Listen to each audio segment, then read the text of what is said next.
Just because it doesn't affect you now doesn't mean it's not going to affect you later. Because that's one of the ways that the enemy actually gets you.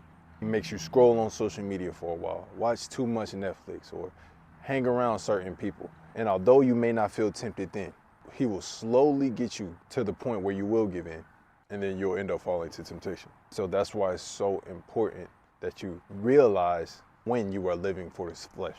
Because if you are living for the flesh, you have to realize that you are not feeding the spirit, so that when you are in a situation where you're watching too much TikTok, where you're watching Netflix, or you're spending time with the wrong people, you'll know through convictions. And that's why it's so important that you don't miss spending time with God, that you don't miss reading your word. Because the second you start feeding your flesh more than your spirit, that's when you'll start going back to them temptations. So make sure that you're taking heed to whatever you're doing in this everyday life. Because them little things that you think are harmless are gonna end up harming you in the future. So